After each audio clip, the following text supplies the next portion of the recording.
অনেক মহিলা মা বোনদের কমপ্লেইন, হুজুর আমাদের দোয়া কবুল হয় না। এত ইবাদত করি, এত তাহাজ্জুদের নামাজ পড়ি, এত ইশরাকের নামাজ পড়ি, এত আওয়াবিন নামাজ পড়ি, কিন্তু আমাদের দোয়া কবুল হয় না। কি করলে দোয়া কবুল হবে?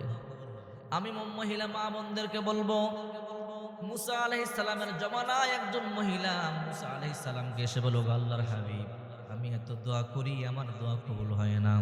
একটা আমল আমার বলে দেন, যে আমল করলে আমার দোয়া কবুল হবে। ওই মহিলার ঘটনা শুনলে আপনি আশ্চর্য হবেন।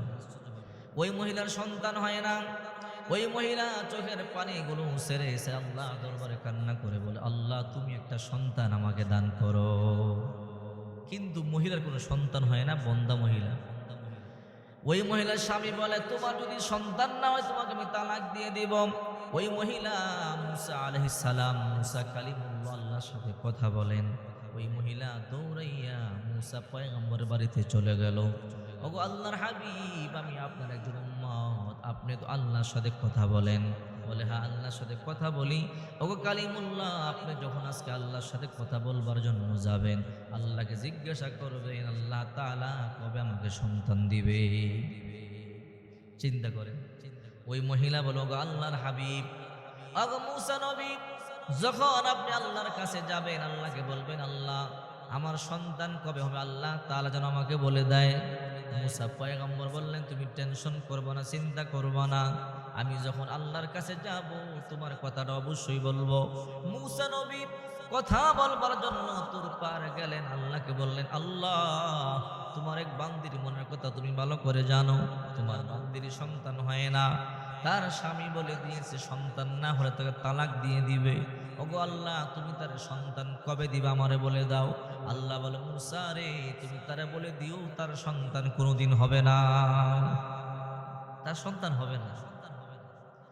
এই কথা বলার পরে মুসা পয়গম্বর মন খারাপ করে চলে আসতেছেন। ওই মহিলা রাস্তার মধ্যে দাঁড়িয়ে রইল। যখন মুসা পয়গম্বর চলে যাইতেছিল, মহিলা বলে, ওগো আল্লাহর হাবিব কালিমুল্লাহ, ওগো মুসা, ওগো আল্লাহর নবী বলেন আল্লাহ তাআলা কি বলেছে। মুসা পয়গম্বর বলে, মা তোমার কপাল খারাপ, তোমার নাম বন্দাদের খাতার মধ্যে তোমার কোনোদিন সন্তান হবে না। মহিলার মনটা খারাপ হয়ে গেল। মহিলা চোখের পানি সারিয়ে আবার বাড়িতে চলে গেল। পরের দিন মহিলা আবার এসে বলে, ওগো মুসা কালিমুল্লাহ, আজকে কি আপনি আল্লাহর সাথে কথা বলবার জন্য যাবেন না? বলে, হ্যাঁ যাব। আল্লাহকে আপনি আজকে জিজ্ঞাসা করবেন, আল্লাহ তাআলা আমার সন্তান কবে দিবে, কারণ আমার স্বামীর অত্যাচার আমি সহ্য করতে পারি না। আমার স্বামী অত্যাচার করে, আমার স্বামী বলে তোর সন্তান না হলে তালাক দিয়ে দিব। ও মুসা পয়গম্বর আল্লাহকে বলবেন, আল্লাহ আমার সন্তান কবে দিবে। মুসা পয়গম্বর বলে, মহিলা রে, তোমারে না বললাম তোমার সন্তান কোনোদিন হবে না। বলে, তারপর আল্লাহকে জিজ্ঞাসা করবেন। মুসা পয়গম্বর যখন তোর পারে কথা বলবার জন্য যায়, আল্লাহকে বলে, আল্লাহ ওই বান্দি জিজ্ঞাসা করেছে তার সন্তান কবে হবে। আল্লাহ বলেন, হে মুসা, আমি না তোমাকে বলে দিয়েছি তার সন্তান হবে না? আবারও কেন জিজ্ঞাসা করলা? মুসা পয়গম্বর বলে, আল্লাহ তোমার বান্দি আমার জিজ্ঞাসা করেছে। এইবার সবাই চলে গেল। মুসা পয়গম্বর ওই মহিলা যখন মুসা পয়গম্বর আবার যাইতেছিলেন, ওই মহিলা বলে, ও পয়গম্বর আল্লাহকে জিজ্ঞাসা করেছেন? বলে, হ্যাঁ করেছে। আল্লাহ কি বলেছে? তোমার সন্তান কোনোদিন হবে না। মহিলা চোখের পানি সেরে সেরে চলে গেল বাড়িতে। আবার মহিলার স্বামী বলে, রে বিবি, তোর সন্তান না হলে তোর আমি তালাক দিয়ে দিব। ওই মহিলা বিপদের মধ্যে পড়ে গেল। আবার দৌড়াইয়া মুসা পয়গম্বরের বাড়িতে, ওগো আল্লাহর হাবিব, আজকে কি কথা বলবার জন্য যাবেন না? বলে, হ্যাঁ যাব। আল্লাহকে জিজ্ঞাসা করবেন, আল্লাহ তাআলা কবে আমার সন্তান দিবে। মুসা পয়গম্বর বলে, দুইবার জিজ্ঞাসা করলাম, আল্লাহ বলেছেন তোমাকে সন্তান দিবেন না, আবারও কেন জিজ্ঞাসা করো? ও মুসা নবী, আমার স্বামীর অত্যাচার সহ্য করতে পারি না, আমার স্বামী বলে আমাকে তালাক দিয়ে দিবে।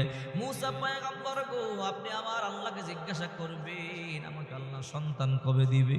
মুসা পয়গম্বর আশ্চর্য হয়ে গেল। তৃতীয় দিন আবার মুসা পয়গম্বর কথা বলবার জন্য তোর পার গেল। লম্বা সময় কথা বলবার পরে মুসা পয়গম্বর বলে, আল্লাহ তোমার বান্দির উত্তর দিয়ে দাও। তোমার বান্দি আবারও জিজ্ঞাসা করেছে তার সন্তান কবে হবে। আল্লাহ বলে, রে মুসা, আমি দুইবার বললাম তার সন্তান হবে না। তার নাম বন্দাদের খাতার মধ্যে। কেন আবার জিজ্ঞাসা করে? বলে আল্লাহ আমি জানি না, তোমার বান্দি বারবার জিজ্ঞাসা করে। মুসা পয়গম্বর বলে তারে বলে দাও তার সন্তান হবে না, আমি আল্লাহ তারে সন্তান দিব না।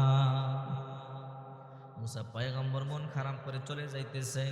ওই মহিলা রাস্তার মধ্যে দাঁড়াইয়ে বলো আল্লাহর হাবিব, আল্লাহ তাআলা জিজ্ঞাসা করেছেন? বলে হ্যাঁ জিজ্ঞাসা করি। যে আল্লাহ কি বলেছে?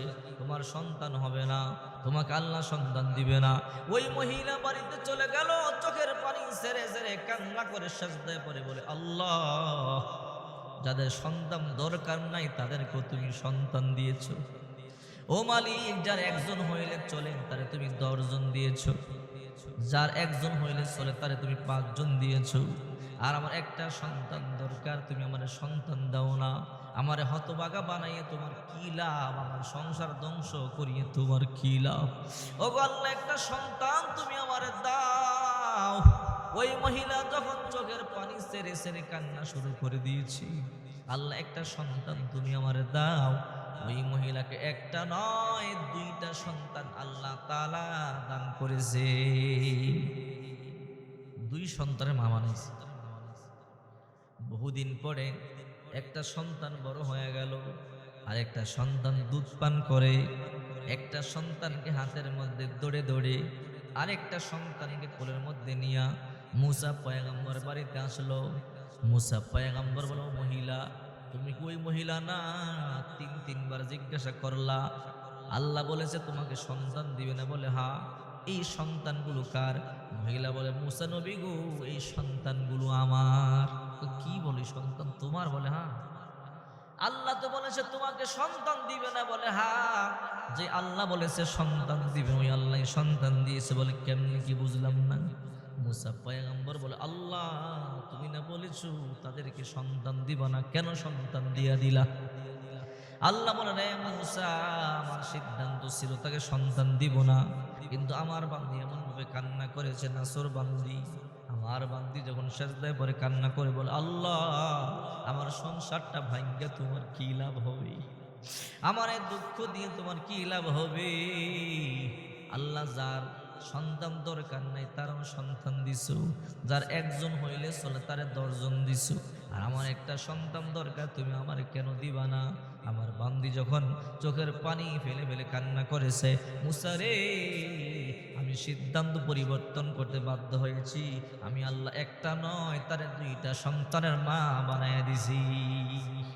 ও মহিলা মা বোনেরা, যখন দোয়া করবেন এইভাবে করবেন, বারবার আল্লাহর কাছে চাবেন। একবার পান নাই বিরক্ত হবে না, আবার চাবেন।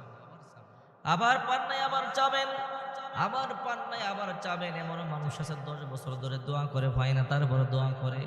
এমন মানুষ আছে 20 বছর পরে পায়, 30 বছর পরে পায়। আল্লাহর কাছে দোয়া করবেন। হযরত ইব্রাহিম পয়গম্বর 96 বছর বয়সে সন্তান হয়েছে, 96 বছর বয়সে।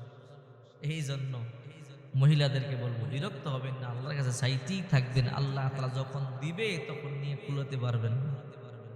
তবে দোয়া যখন করবেন, মুনাজাত যখন করবেন, একটি দোয়া পড়তে বলবেন না, রব্বানা আতিনা ফিদ দুনিয়া হাসানাতাও ওয়া ফিল আখিরাতি হাসানাতাও ওয়া কিনা আযাবান নার।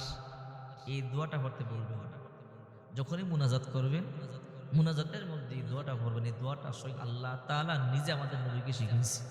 রব্বানা আতিনা ফিদ দুনিয়া হাসানা, আয় আমাদের রব দুনিয়াতে যত কল্যাণ আছে আমাদেরকে দান করো।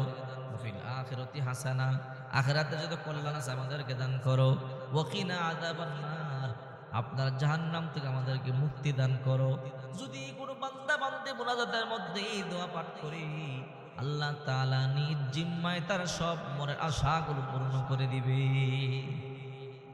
এই জন্য আমি মহিলা মা বোনদেরকে বলবো, হে মহিলা মা বোনেরা, টেনশন করবেন না, খালি চাইতেই থাকবেন আল্লাহর কাছে, চাইতে থাকবেন। আল্লাহ বিরক্ত হয় না, যত চাইবেন আল্লাহ তাআলা তত খুশি হয়। সুবহানাল্লাহ, যত বেশি চাইবেন তত বেশি খুশি হয়। এই জন্য সব সময় আল্লাহর কাছে চাইতেই থাকবেন।